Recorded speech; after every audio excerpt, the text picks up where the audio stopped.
In today's video, we're going to talk about chainsaw selection with how I use saws and where I think each size is going to be good and for which purpose. I have everything from a little what someone would call a weenie saw with a 16-inch bar to a 70cc pro saw with a 24-inch bar. Each one has its purpose and area of proficiency or expertise. There's going to be a type of log or cutting situation where each saw is going to be far superior to the other. You don't need a 24-inch bar. I'll get to that point in a minute for a lot of cutting, but for the way I do a lot of my cutting, I need a 24-inch bar, and I'll elaborate more on that later. A 16-inch saw, you don't need anything more than a 16-inch or 20-inch, and like, well, I'll get to those points later too. I'll address those concerns. Several others on YouTube have addressed them, but I'll just be giving my point of view on that and where I stand on bar size. One thing you really need to think about when buying saws are, where am I going to cut? Am I going to cut out in the woods or in a wood yard like mine, or just in the yard? That'll lead into what type of saw you get. If you're cutting out in the woods or in the wood yard, ideally 2 saws is what you need. 2 saws. If you do this in Australia, you just told everyone, you flipped everyone the bird effectively, you know? So you don't want to do this in Australia. So 2 saws. Why? Why 2 saws? You only need 1 saw. You can't run both at one time. Well, here's why. Heat. Especially in the summer. Heat is going to kill your saw just as fast as not enough oil or straight gassing it. It can kill it just as fast or faster. Why? Those tiny little engines are designed to run all day long non-stop in the summer heat. They need a chance to cool off. If you keep running cut after cut after cut without a break in between, you need a couple of seconds when you set for the next cut, generally enough to keep it cool.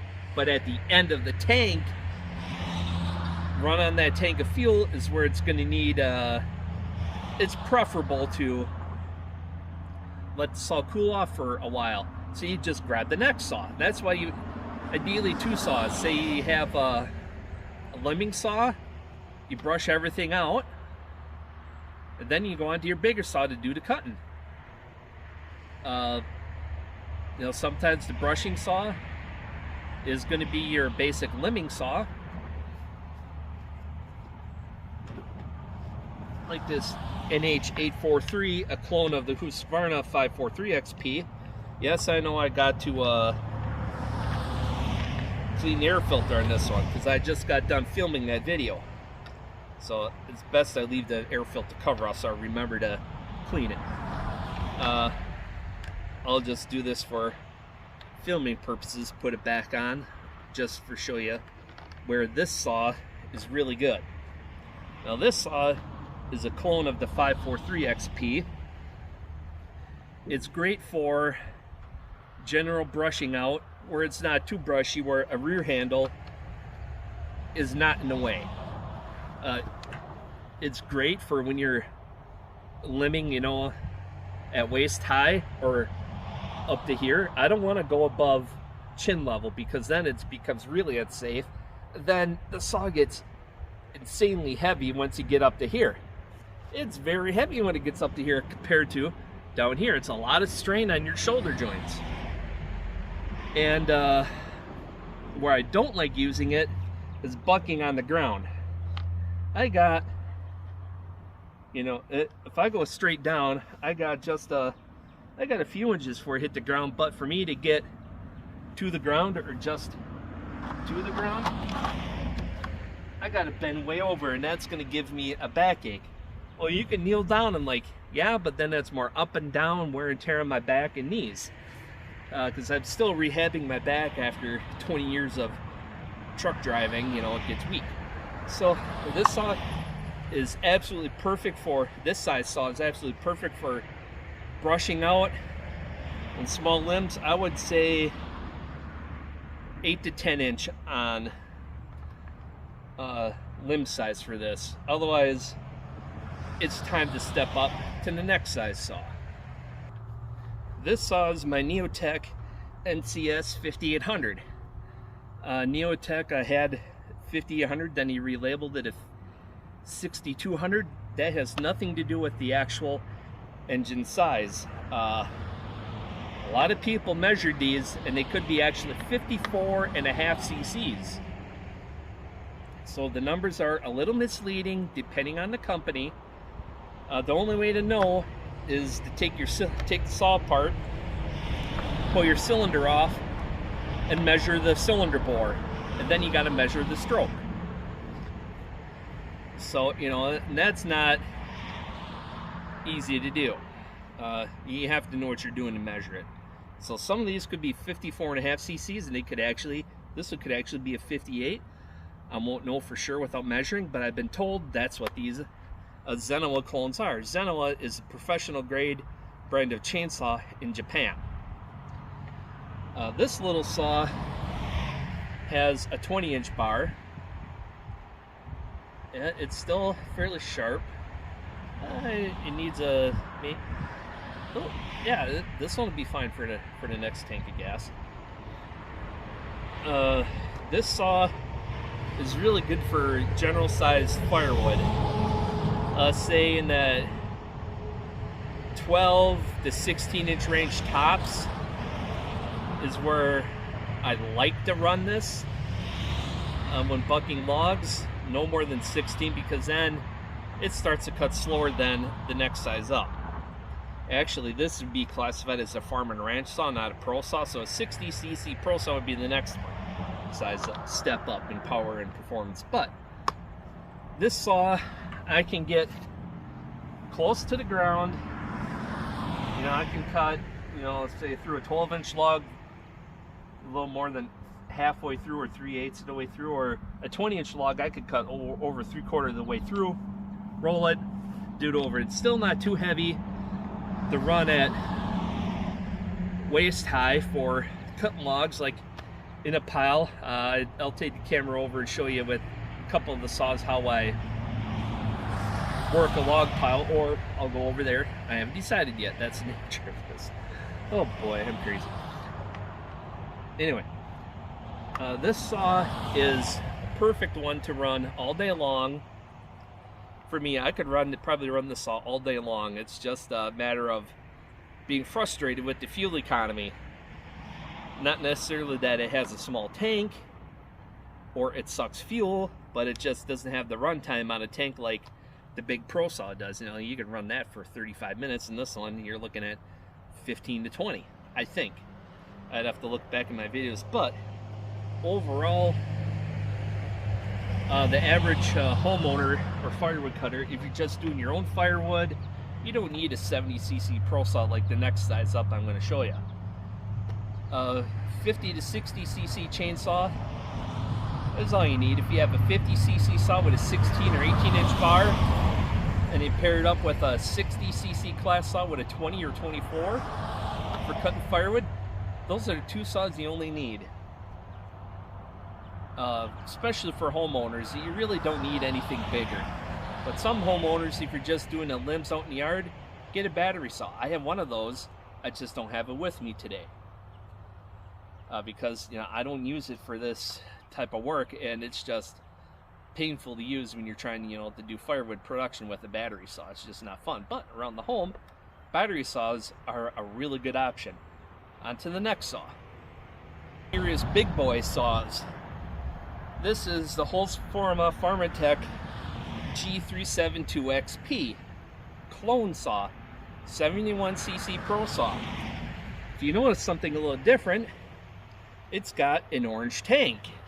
That's because on this saw, the fuel tank vent failed. And then my saw guy went to install a new fuel tank vent, the plastic somehow got wobbled out or warped. The hole was oblong shaped, so the fuel tank vent would not seal, so he had to have a spare tank, and he put that on for me. It's got a Walbro carb, and it might have a tiny air leak because it's a little fussy on tuning. This is more for production firewood cutting.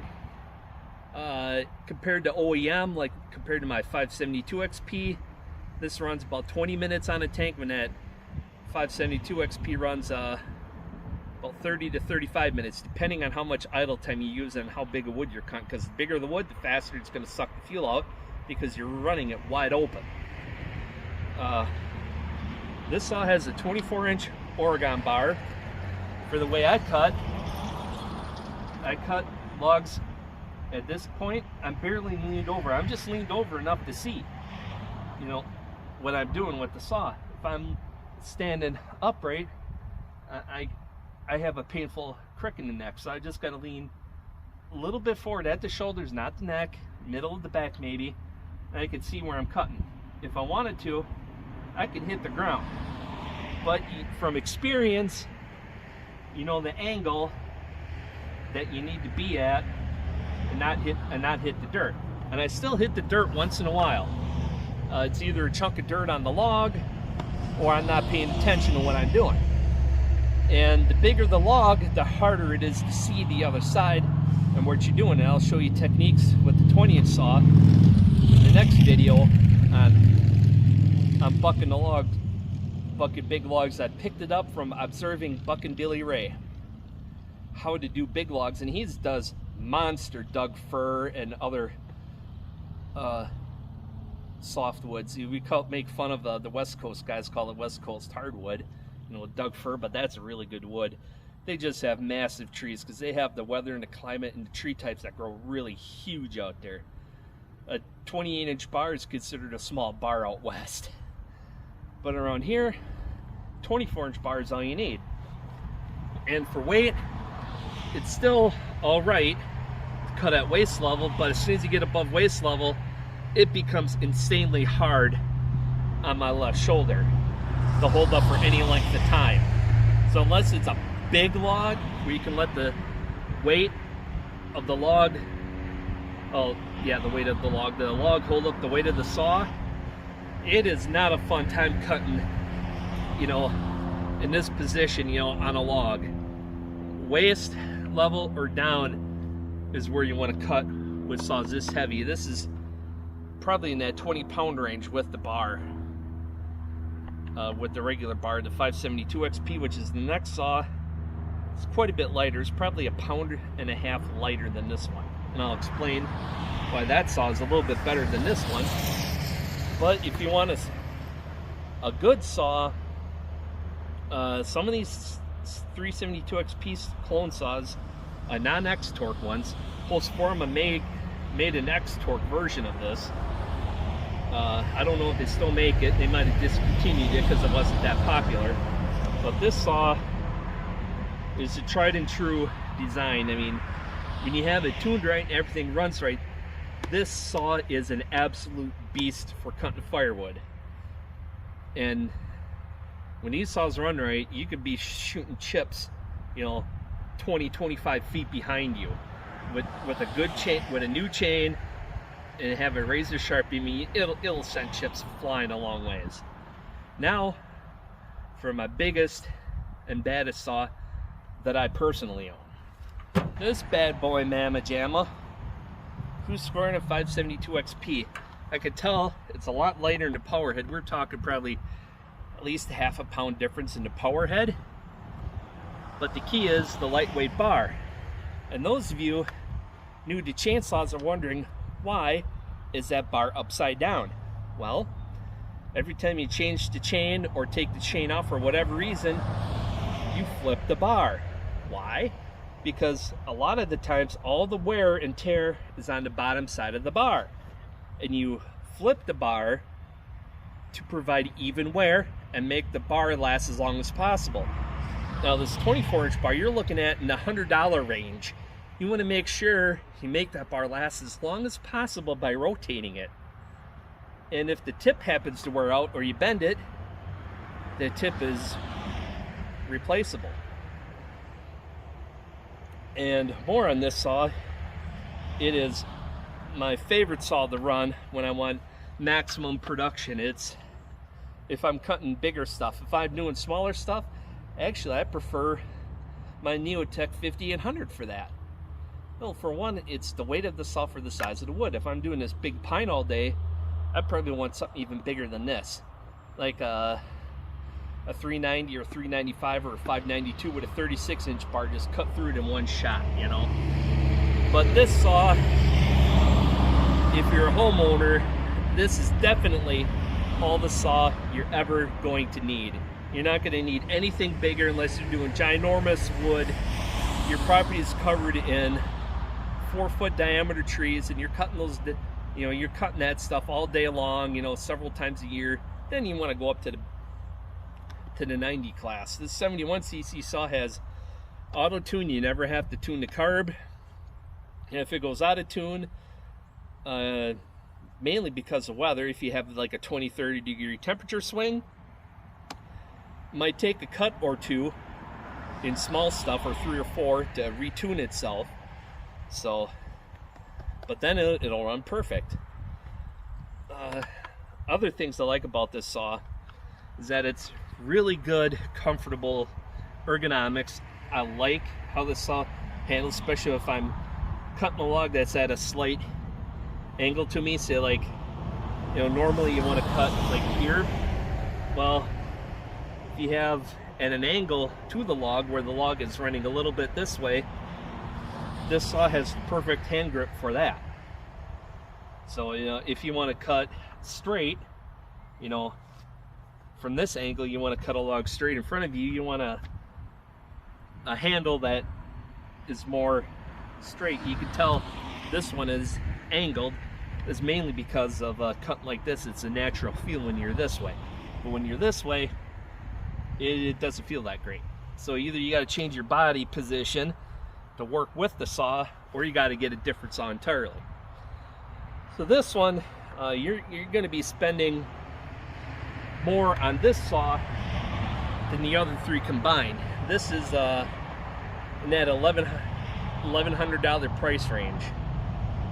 With that lightweight bar, you're looking at closer to $1,200, $1,150 to $1,200. Yeah, it is not a cheap saw. If you're a homeowner just cutting a few cord a year, you do not need to buy a saw this expensive to do your firewood. It just doesn't make economic sense. Maybe the 60cc Pro Saw version of this, the 562 XP, is the way to go, or like the Echo 590. The Echo 590 is an amazing firewood saw for the average homeowner. It is a really great saw. Now, on to the different saws for the different types of logs that I have here. The little 16-inch bar, as you can see, it is not really going to cut through this big log. You know, with the bucking spikes, it is not going to reach even the center. So, yeah, it would be idiotic to cut this log with this saw.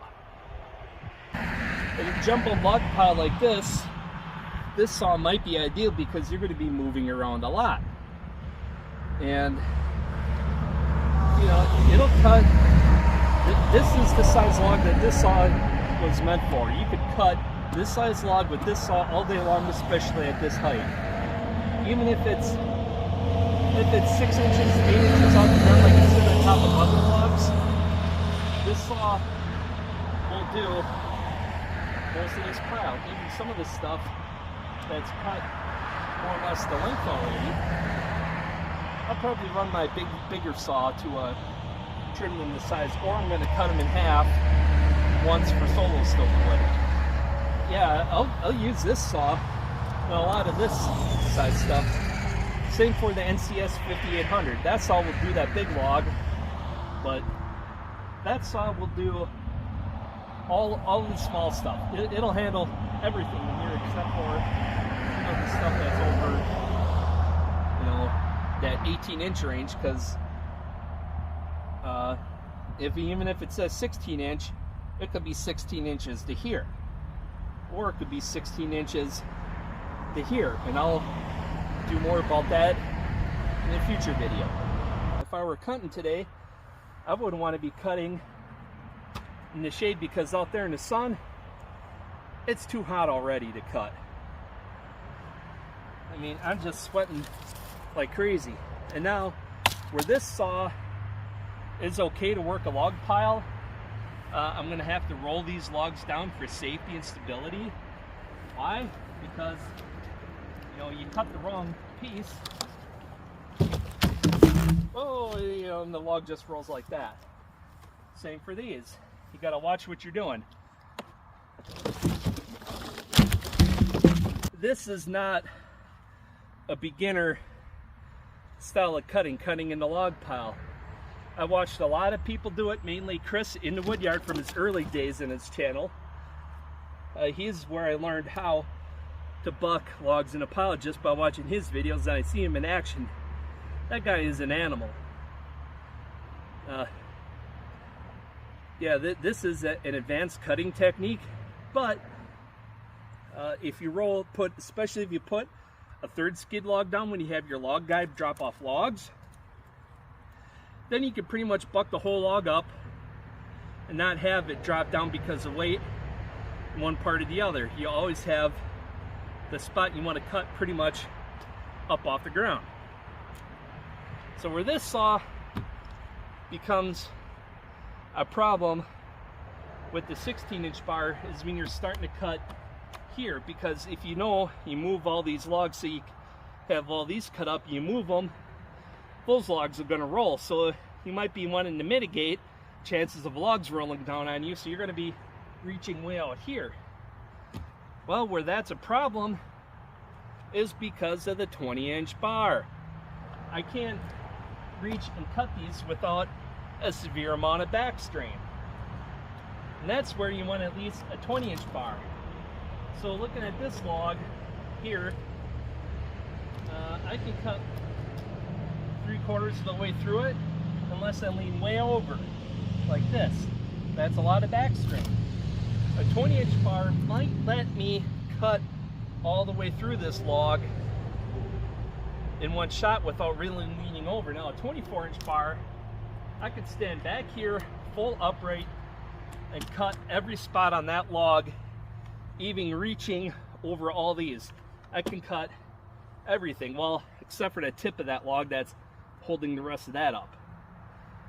So that's a problem, is back strain. You want to go with minimum 20-inch bar. I tried that. My experience is a 16-inch bar, unless the logs are in the right spot, it is not a fun time. You want a 20 to 24-inch bar to do these. And that 5800 saw, if you're just starting out on a budget, there are better choices if you're doing production cutting.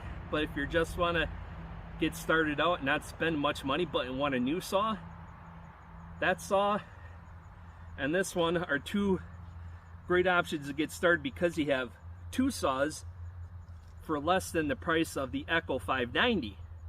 So the Echo 590 with 24-inch bar, you're looking at $450. If you watch, get these on sale on Amazon, looking at $120 each, so you're in at $240. Now you have $200 or so, give or take, depending on discounted price if you catch these on sale or a coupon. Say you have $200 left to spend. Now what can you afford to get? Good chaps, good helmet, good gloves, and you could buy all sorts of wedges. So if you're on that $450 to $500 budget, if you're going to be selling firewood, that's all you have to get started. You say you already have a splitter or an axe, okay?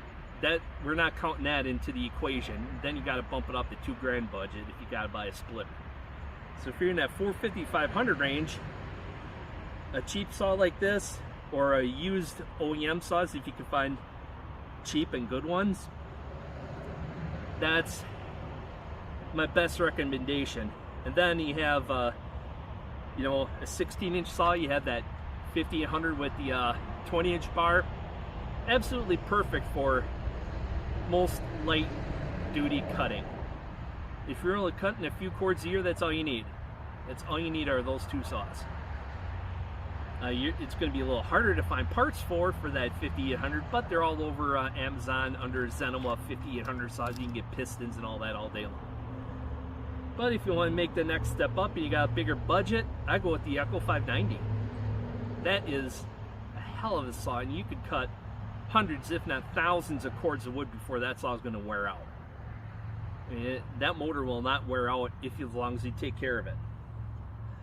So that's it, all I have on for this video. Chainsaw selection. As you saw, we looked at the different types of logs, general cutting situations, and which saws would work great. The 20-inch bar is the minimum sweet spot. 20 or 24 are the best bar lengths for me. Now, if I was cutting big wood all day long, like the big tree service wood you saw, I'd step up to a 90cc class saw and go with a 28 or a 32, 36-inch bar. But in situations like this, if you can roll the logs down, spread them out. I got that idea from Logger Al. Spread the logs out. If you have 3 stringers, then maybe you can get by with this saw. I could run this saw all day long at this height for the most part. This is at the perfect height. Cut this log all day long. You know, knee to waist level is absolute sweet spot for this length of bar.